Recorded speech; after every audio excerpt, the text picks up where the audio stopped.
옛말에 주먹은 가깝고 법은 멀다라는 말이 있습니다. 이는 법보다 폭력이 우선되는 사회적 특징, 현상을 가리켜 빗댄 말인데요. 그런데 이러한 현상이 옛말이 아니고 오늘 과학적이고 굉장히 탁월한 물질 문명을 누리고 있는 현대의 상황 속에서도 쉽게 찾아볼 수 있는 현상입니다. 법을 지키기보다는 법을 당연히 지키고 모범을 보여야 할 사람들이 법을 지키기보다는 오히려 권무와 술수로 그리고 편법으로 탈법으로 그렇게 하고 특히 남을 뒤통수 치고 때리고 폭력을 행하는 그런 일들이 비일비재합니다. 대표적으로 국가 간의 사례를 들면 러시아와 우크라이나의 전쟁이죠. 수십만 명이 죽어나갔는데도 여전히 그것이 자기가 옳다고 생각하고 국민들을 미혹하는 짓거리. 하마스가 테러를 위해서 수백 명을 죽이고 또 잡아가는 일을 벌였지만 그에 못지않게 100배 이상 폭력을 행하는 이스라엘. 이스라엘이 옳은 게 아니잖아요. 우리는 이런 것을 보면서 여전히 내 편이 있어요. 나는 뭐 우크라이나 편, 뭐 나는 뭐 이스라엘 이런 편들이 있단 말입니다. 그러나 우리가 지켜볼 때 내 편이 여러분 진정한 복음주의, 진정한 보수, 진정한 진보가 뭐냐라는 것을 저는 개인적으로 고민해 봐요. 그건 뭐냐? 성경적으로 사는 사람이 보수고 성경적으로 사는 사람이 진정한 개혁주의다. 그렇게 안 살면 내 편이더라도 지적을 할 수 있어야 되고 내 편이라도 그렇게 하면 안 된다라고 이야기할 수 있어야 되는 거죠. 근데 우리는 내 편이면 모든 걸 다 감싸요. 내 편이면 잘못을 해도 그냥 지적질을 안 해요. 응? 생각해 보세요. 예전에 제가 베이비붐 세대인데 저희 시대에는 어떻게 했어요? 국가의 공의를 위해서 정의를 위해서 그냥 책을 뒤엎어버리고 날마다 데모를 했다고. 근데 요즘은 어떤 일로 데모해요? 자기 이익을 위해서 데모하잖아요. 국가의 정의를 위해서 데모합니까? 그게 잘못된 일인데 자기 편이면 무조건 감싸잖아요. 야 상관없어. 저는 그래 정치를 누구 편을 안 들어. 이게 오늘의 현실이에요. 문제는 제가 어떤 특정 현실을 지적하려고 한 게 아니고 이러다 보니까 우리가 기준이 다 흐릿해졌단 말입니다. 하나님 뜻대로 살고자 하는 기준들이 흐릿해요. 불신자는 물론이거니와 기독교인들에게 특히 교회 안에서도 그런 흐릿함이 있어요. 제가 한 달여 전에도 칼 힐티라고 하는 분의 글을 소개했잖아요. 잠 못 이루는 밤을 위하여라는 책에 보면 사람 세상엔 두 종류가 있다. 하나는 아양을 떨며 다가하다가도 이익이 없으면 떠나버리는 사람. 하나는 손해가 있어도 끝까지 자기의 길을 걸어가는 사람. 두 부류가 있다. 어떤 길을 걸어갈 것인가? 성경이 아닌 세상에 지혜를 주는 책들을 읽어봐도 우리의 방향성은 분명한 것 같아요. 그렇다면 나는 어떤 것인가? 제가 2024년도 올해의 기준이죠. 기준으로 통계 사이트에 세계 기준 국방비 지출 그 규모를 나온 글을 제가 보았어요. 미국이 8,317억 달러로 1위인데 이걸 우리 돈으로 1,350원 기준으로 환산해 보니까 약 1,123조예요. 미국을 천주국 부르잖아요. 국방비가 천주국이다. 여러분 미국이 천주국이라는 국방비를 쏟아붓는 이유가 뭐예요? 자기네들 안전하는 것이 최우선인 거예요. 세상을 지키는 것은 그 다음이야. 겉으로는 그렇게 폼 잡는 것뿐이지 자기 미국 우선이야. 3위가 러시아인데 1,090억 달러인데 환산해 보니까 147조 원의 국방비를 써요. 우리나라는 447억 달러로 약 60조 원이에요. 우크라이나 전쟁하고 있는 나라 보니까 420억 달러로 약 57조 원. 그런데도 허덕이죠. 왜 제가 이런 이야기를 합니까? 참고로 우리나라와 북한과의 국방비 비교를 해보니까 북한은 감춰진 나라니까 자료 통계가 없는데 2021년도 자료에 보면 그 전년도에까지 자료밖에 없어요. 그 자료에 보니까 이게 미국 통계 사이트인 WMEAT라고 하는 곳에서 내놓은 자료인데 북한은 GDP 수준 26.4%를 국방비로 쓰는데 그 돈이 43억 달러 정도 되고 하나로 따지면 5조 7천억 원 정도 된다. 이렇게 분석했어요. 우리로 비하면 10분의 1 수준이죠. 네? 그런데 여러분 우리나라하고 북한하고 만약에 전쟁이 일어나면 누가 이길 것 같아요? 재래식 무기는 우리나라가 현격히 우월한다고 하지만 거기는 북한은 핵과 미사일이 있으니까 그 결말을 알 수가 없는 거예요. 핵에 대한 불안감 때문에, 장거리 미사일 때문에, 예? 소위 뭐 장사정포 같은 거 수천 문을 저기 휴전선 이남에 배치하고 때리면 서울이 불바다 된다는 것은 자명한 이치 아닙니까? 그렇기 때문에 우리가 10배를 쓰는데도 제대로 못 쓰는 거지요. 전략적인 무기로 준비하지 못한 것을 비전문가인 제가 봐도 알 수 있어요. 네? 사랑하는 여러분, 제가 무기 이야기를 하는데 여러분에게 공포심을 주고자 하는 것이 결코 아닙니다. 우리 인생은 영적으로 볼 때 사탄과 한바탕 맞짱을 뜨는 영적 전쟁 속에 있는 게 성도의 삶이란 말입니다. 그렇다면 성도는 사탄에게 치명적인 어떤 무기를 우리가 가지고 있어야 된단 말이죠. 그렇다면 내가 가지고 있는 무기는 과연 무엇인가? 오늘 고린도후서 10장 1절로 11절에서 저는 성도들이 영적 전쟁에 승리하기 위해서 어떤 무기를 가져야 되는가? 그래서 제목을 주님께 받은 권세는 무엇입니까? 라고 정해봤어요. 그렇다면 오늘 우리는 어떤 권세를 예수님께로부터 받았나요? 참고로 고린도 후서는 바울 사도가 고린도 교회에 보낸 4번의 편지 중에서 4번째 편지예요. 그 중에 2번째 편지와 4번째 편지만 우리 성경에 소개되어 있어요. 첫 번째와 3번째 편지는 우리에게 알려지질 않았단 말입니다. 그런데 이렇게 4번에 걸쳐서 고린도 교회를 향해서 바울이 편지를 보냈는데 그 편지를 보낸 목적이 4번 각각 다르지만 대동소이해요.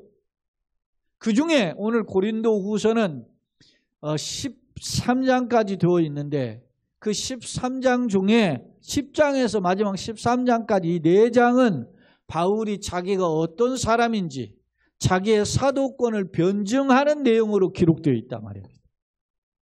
왜 그랬을까요? 고린도 교회는 바울이 1년 6개월 머물면서 세웠던 교회예요. 다시 말하면 바울이 초대 목사란 말입니다.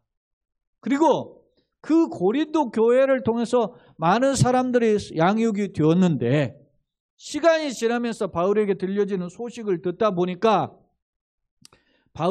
고린도 교회에는 4개 분파가 있고 음행하는 사람이 있고 근친상간도 있고 그 음식 먹는 문제로 서로 교인들 간에 싸우고 여러 가지 문제가 있었고 심지어는 부활을 부정하는 사람도 있었다는 겁니다. 그런데 그런 무리 중에 어떤 무리? 바울을 거부하고 바울을 부정하는 그러한 무리가 있었다는 거예요. 개인적으로 보면 바울을 부정하는 의미는 바울의 자존심 좀 상하겠죠. 그러나 바울은 자기의 자존심 상하는 것으로 편지를 쓰지 않았어요. 자기를 거부하는 데에는 내면에 이면에 그 무슨 의도가 있냐면 바울을 거부하면 바울의 사도성을 부정하면 바울이 전한 복음이 어떻게 해요? 가짜라는 것이 되잖아요.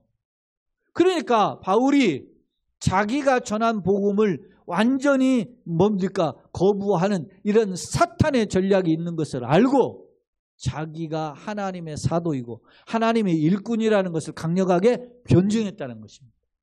그러면서 자신에게 주시는 무기, 자신에게 주신 권세가 있음을 강조해요. 그 내용이 오늘 10장 1절로 11절에서 살펴볼 수 있습니다. 그렇다면 바울이 고린도 교회에 뭘 강력히 변증했을까? 자, 1절, 2절을 한번 다 같이 읽어봅시다. 시작. 너희를 대면하면 유순하고 떠나 있으면 너희에 대하여 담대한 나 바울은 이제 그리스도의 온유와 관용으로 친히 너희를 권하고 또한 우리를 육신에 따라 행하는 자로 여기는 자들에 대하여 내가 담대히 대하는 것 같이 너희와 함께 있을 때에 나로 하여금 이 담대한 태도 대하지 않게 하기를 구하노라 했어요. 근데 좀 말씀이 길지만 이게 무슨 내용이냐면 바울이 자 너희를 대면하면 유순하고 떠나 있으면 너희에 대하여 담대한 나. 유순하다는 말은 겸손하다 그런 말이에요. 만났을 때는 바울이 그들에게 참 사랑으로 대하는 겸손한 사람이고 편지로 여기 떠나 있을 때는 좀 엄중한 편지를 지금 보낸다는 사실 지금 이번에는 4번째 보내잖아요. 3번째 보낸 편지 강력한 편지 준엄한 서신 그런 제목으로 불려져요. 강력하게 이 고린도 교회를 책망한 거예요. 근데 그렇게 하다 보니까 그런데 나 바울은 이제 그리스도의 뭐로? 온유와 관용으로 친히 너희를 권한다. 다시 주님의 넉넉한 그 사랑의 마음으로 다시금 너희에게 어떻게 해요? 간절한 마음으로 권면한다는 거예요. 그 권면의 내용이 뭐냐? 자, 권면의 대상이 누구냐 한번 보세요. 2절에 또한 우리를 뭐로? 육신에 따라 행하는 자로 여기는 자들에 대하여. 자, 바울이 뭘 따라 행하는 자로 생각한다고? 육신을 따라 행한다. 육신이라는 말이 사르스라는 말은 세상에 속한 이런 거예요. 예? 그게 세상 자랑으로 가득 찬 자로 여긴다는 거예요. 누가? 고린도 교인들 중에 일부가. 그런 자들에 대하여도 바울이 열받죠. 화가 나죠. 왜? 그렇게 하면서 육신의 기준으로 복음을 전했기 때문에 바울이 전한 복음 가짜야. 이렇게 회방하는 자들이 있었단 말입니다. 그런 자들에 대하여도 내가 어떻게 담대히 대하는 것 같이 그냥 화가 나서 막 책망하는 것 같이 너희와 함께 하지 않고 나로 하여금 뭐요? 이 담대한 태도로 대하지 않게 하기를 구하노라. 에? 사랑으로 이렇게 내가 전한 복음을 회방하고 비아냥거리는 그런 내가 육신을 쫓는 자로 여긴다는 말은 바울이 돈벌이로 돈 달라고 이런 편지하고 가르쳤다고 이렇게 평가하는 비아냥거리는 사람이 있었단 말이에요. 바울이 사실은 제자들 보내가지고 선교헌금도 준비하게끔 했거든요. 그러니까 봐라 바울이 우리 있을 때는 돈 안 받는 척하더니 돈 달라고 하잖아. 이렇게 비아냥거리는 사람이 있었단 말이에요. 근데 그런 사람들에게 화가 나서 바울이 책망하기보다는 온유한 마음으로 다시 권한다라고 이야기하고 있어요. 자, 그렇다면 바울이 이런 정중하게 권면하는 내용이 뭘까? 자, 3절 4절 또 읽어봅시다. 우리가 육신으로 행하나 육신에 따라 싸우지 아니하노니 우리의 싸우는 무기는 육신에 속한 것이 아니요 오직 어떤 견고한 진도 무너뜨리는 하나님의 능력이라 모든 이론을 무너뜨리며. 자, 우리가 육신으로 행하나 내가 육신을 가지고 살잖아요. 이 세상 속에 살잖아요. 밥도 먹고 세상 속에 산단 말입니다. 에? 세상에 여러 가지 있는 거 가지고 살고 있단 말이에요. 그렇게 살지만 그러나 육신에 따라 어떻게 해요? 싸우지. 이걸 더 많이 갖기 위해서 내가 전쟁하는 싸우는 사람이 아니다라는 거예요. 싸우지 아니하는. 왜? 내가 가지고 있는 무기는 어떤 무기? 다시 4절 다시 읽어봅시다. 우리의 싸우는 무기는 육신에 속한 것이 아니요 오직 어떠한 견고한지도 무너뜨리는 하나님의 능력이라. 할렐루야. 자기의 무기는 세상 기준이 아니라 말이야. 세상에 돈이 있어서 돈 자랑하는 사람들처럼 나는 돈 가지고 자랑하는 사람이 아니고, 내가 세상에 권력 가지고 자랑하면 권력을 가지고 자랑하는, 세상의 외모 가지고 어떤 걸 자랑하는 그런 사람이 아니라는 겁니다. 그러면 자기가 가지고 있는 무기는 뭐냐? 견고한 진도, 아무리 강력하게 싸우는 진도 무너뜨리는 하나님의 뭐요? 능력을 가진, 무기를 가진 소유자라. 그렇게.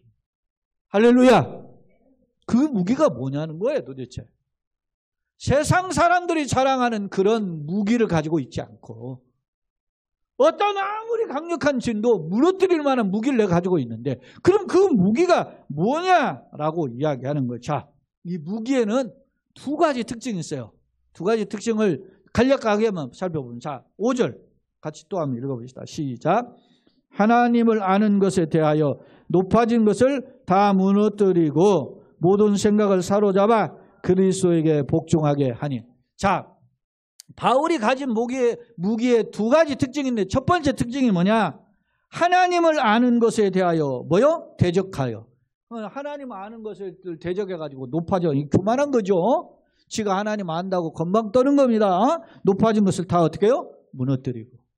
그러니까 지가 하나님 없다고 한다든지, 이 무신론자라든지, 하나님을 아는데, 하나님 아는데 이게 뭐 구원이 뭐 지 마음대로 뭐 이것저것 다 있다고 이렇게 주장한다든지, 이런 거짓된 이론들, 그 하나님 아는 것처럼 주장하면서 내가 뭐 철학 박사요, 뭐 신학 박사요 하면서 건방 떠는 무리들 있죠.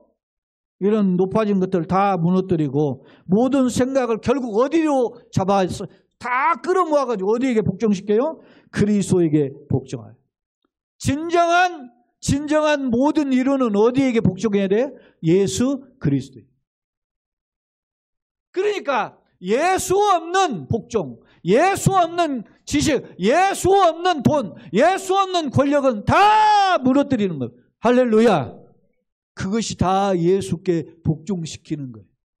자기가 가지고 있는 무기, 자기가 가지고 있는 권세는 두 가지 특징이 있는데, 첫 번째 특징은 세상의 모든 자랑, 명예, 권력, 모든 것들이 다 그리스도께 복종하게 하는 권력, 무기다. 할렐루야. 두 번째 무기는 뭐예요? 자, 또 봅시다. 8절 한번 봅시다. 8절 시작. 주께서 주신 권세는 너희를 무너뜨리라고 하신 것이 아니요 세우려고 하신 것이니 내가 이에 대하여 지나치게 자랑하여도 부끄럽지 아니하리라. 사랑하는 여러분, 목사가 강단에서 외치는 소리가 교인들 개개인을 책망할지라도 그것이 나에게 쓴 보약이라면 그건 축복의 메시지인 줄로 믿습니다. 복받아라 복받아라고 하면 할렐루야 하는데 그 잘 살펴야 돼요. 여러분 보세요. 예수님이 산상수훈에 뭐가 복이 있다고 그래서 있어요? 나를 위하여, 의를 위하여 핍박을 받는 자는 복이 있나니 기뻐하고 즐거워. 팔복 중에서 보세요. 기뻐하고 즐거워하라. 하늘에서 너희 상이 크니라. 땅에서 돈 많이 벌고 세상 잘 나가는 게 복이 있다, 그런 말 하지 않잖아요. 하나님의 복이 뭔지. 오죽하면 교회가 잘못된 거 보고 세상 썩어질 복만 이야기하니까 그래서 기복신앙이라고 하는 거예요. 교회를 가리켰어요. 샤머니즘이라고 하는 거예요. 샤머니즘. 맞아요. 샤머니즘 제가 보기에는.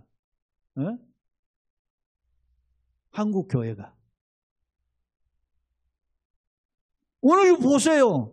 자, 8절 다시 보세요. 주께서 주신 권세는 뭐냐? 자기의 권세가 있는 두 가지 특징이, 또 하나의 특징이 뭐냐?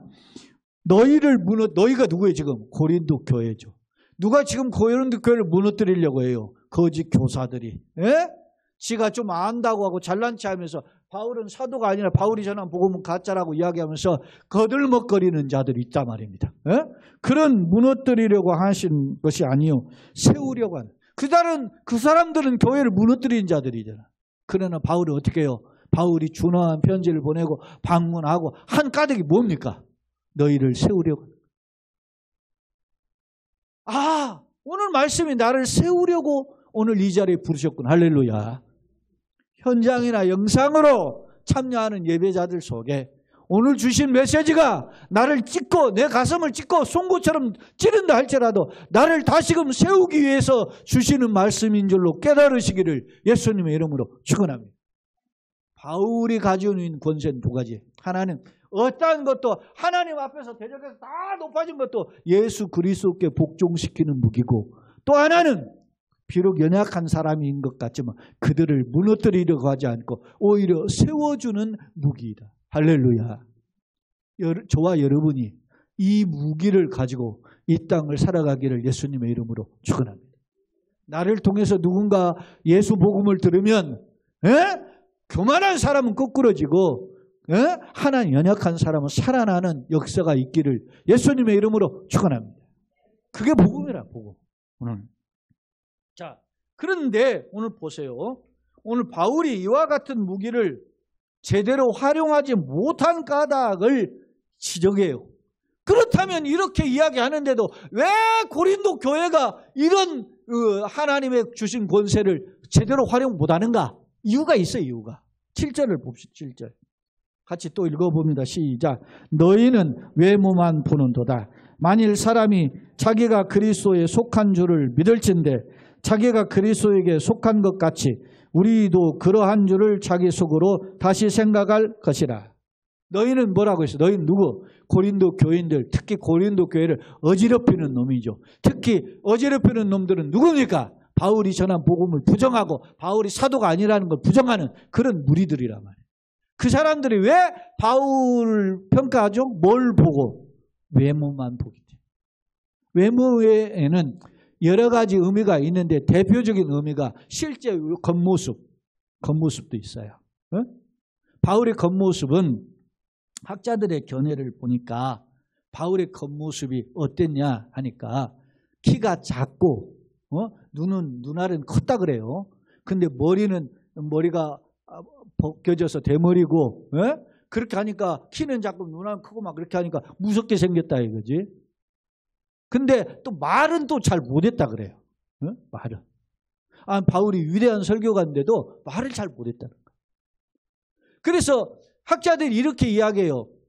바울의 본명이 뭐예요? 사울이잖아요. 사울. 사울의 본래 뜻은 큰 자 그런 의미가 있는데 바울은 작은 자의 의미를 가지고 있잖아요.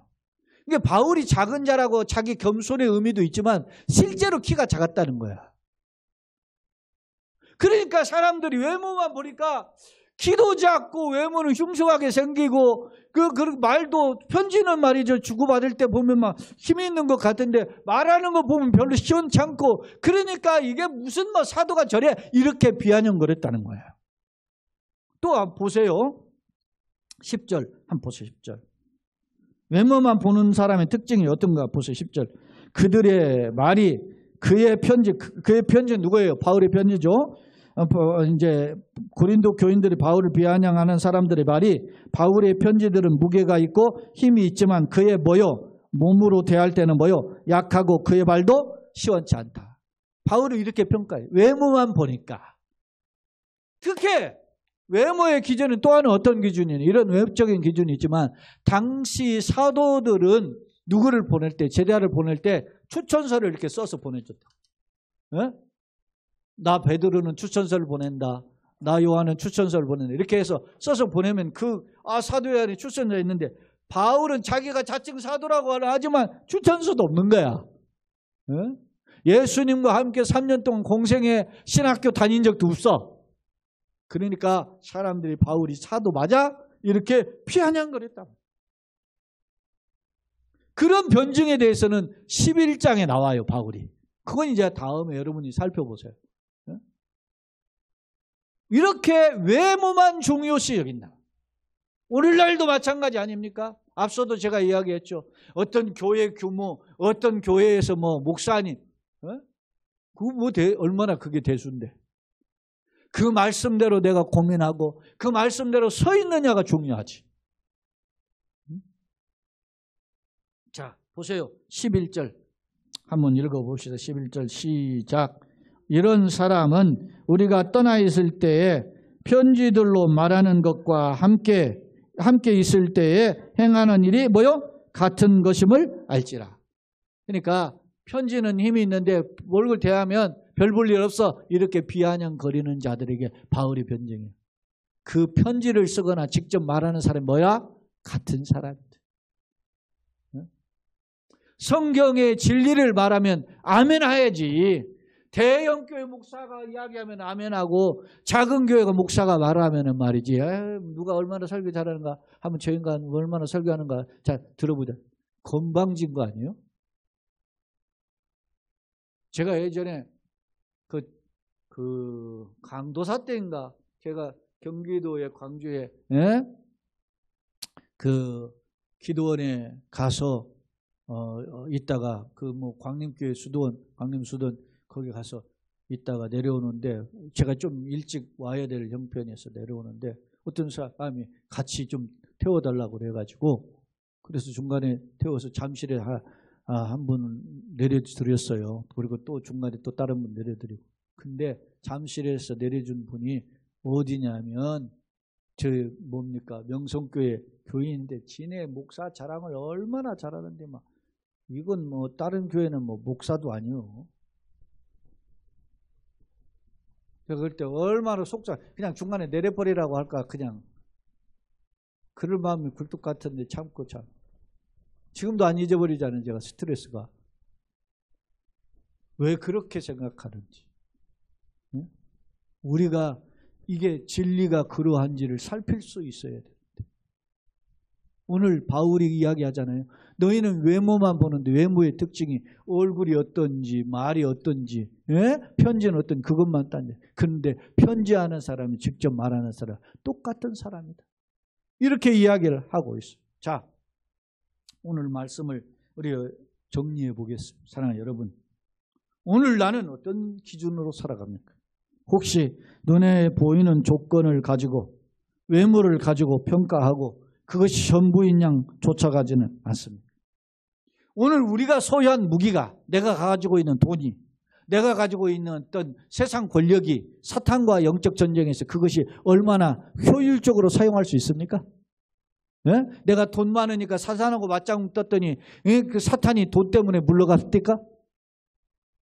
내가 세상적인 권력을 가지고 있는데 그 권력이 천주국의 국가에 있는데 사탄하고 맞짱을 떴더니 천주국이 이깁니까? 내가 가지고 있는 무기가 사탄과 영적 전쟁에서 어떤 힘을 발휘하느냐.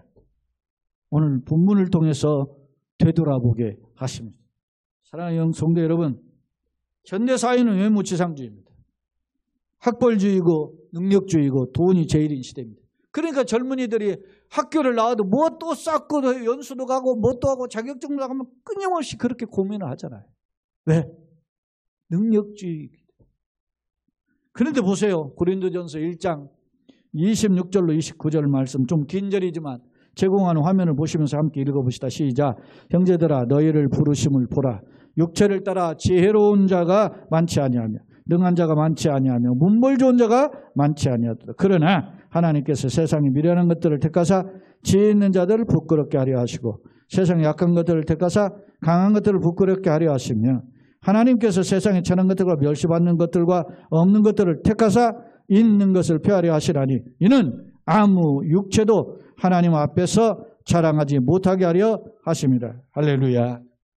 왜 우리를 부르셨는지 내가 잘나서 부른 게 아니고 연약함에도 부르신 까닭은 우리가 세상의 조건 가지고 하나님 앞에서 일도 내세우지 마라.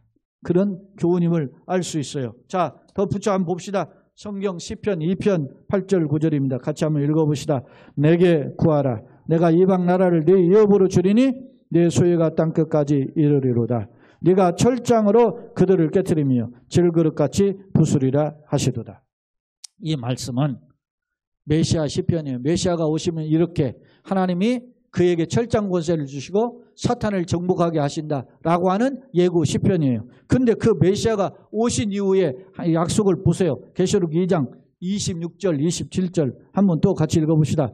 예수님께서 하신 말씀의 약속이에요. 이기는 자와 끝까지 내 일을 지키는 그에게 만국을 다스리는 권세를 주리니 그가 철장을 가지고 그들을 다스려 질그릇 깨트리는 것과 같이 하리라. 나도 아버지께 받은 것이 그러하니라. 할렐루야.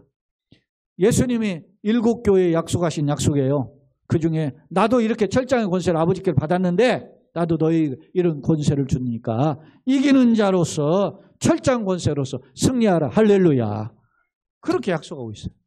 오늘 우리가 9월의 하루를 시작하면서, 한 달을 시작하면서 주님 앞에 예배하고 귀가하면서 우리가 어떻게 살 것인가, 주님이 주시는 무기를 가지고 권세를 가지고 귀가하고 한 주, 한 달, 일평생을 주님과 동행하며 승리하기를 예수님 이름으로 축원합니다.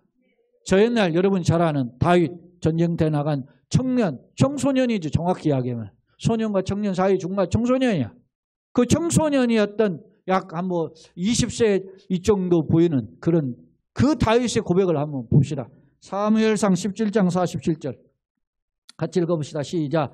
여호와의 구원하심이 칼과 창에 있지 아니함을 이 무리에게 알게 하리라. 이 무리에게 어떻게 해요? 알게 하리라. 자기만 체험하는 게 아니에요. 자기의 삶이 이 무리에게 간증이 되는 줄로 믿습니다.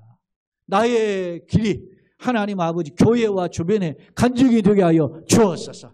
그렇게 하고 전쟁은 여호와께 속한 것인즉 그가 너희를 우리 손에 넘기시라. 그러니까 다윗은 자기가 싸우는 이 전쟁터가 하나님의 영광을 드러내는 간증터다.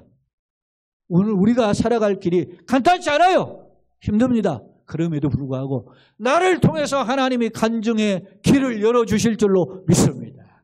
그런 소망을 가지고 다시금 시작하고 걸어가며 열매의 주인공이 되시기를 예수님의 이름으로 축원합니다. 아멘.